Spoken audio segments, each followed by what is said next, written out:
Төвөд иштеаткан 20 сентябрда поездга келди. Мен 73 жылы Саадатқа барып келгем. Поездга келди. Анда койком Бекбаев болчу. Анан Бекбаевка бардык. Эртең саат 6-да. 2 күнүнөн келгиле. 2 күнүнө бардык. Кечендика барасың деп айткан жок. Эмне десек, Бишкектен эле 6 ай иштеп келесиң деп койду. Бизерден 10 киши барганбыз. Өспөчөсүнө барып туруп, форманы кийип алып, анан ал жерден поезд жок, 2 күн болдук. Анан ошол жерден 2 күндөн кийин анан поездга түштүк. Танбай 200 киши кеттик. Кишилер узатты азыр. Жаман акыбалда болдук. Ыйладык, ыстадык, жебеле качты. Кашкарда болду. Ал жерде милиция коюптур. Алып келип атты. Сонда чет жолго бир айда жеттик го дейм. Поезд алмашып отуруп. Bir ayda gittik de Октябрьдын 27-синде Чернобылда бар. Кереги блок. Блоктун ичинде эле иштеп атты. Бирок аякка опасно экен.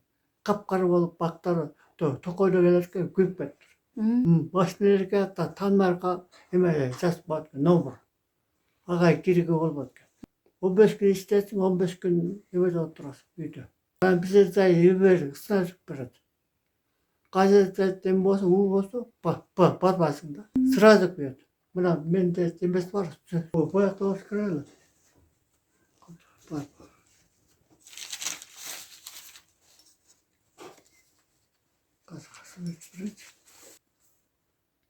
Бар мына. Мына борка сүрөт да.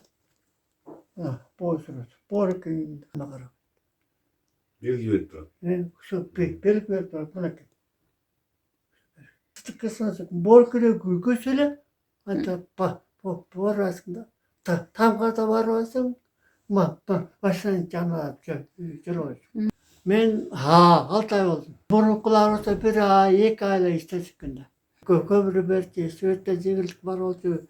Дарыдан жеңилдик болчу. Азырдан бүт акча алып койду.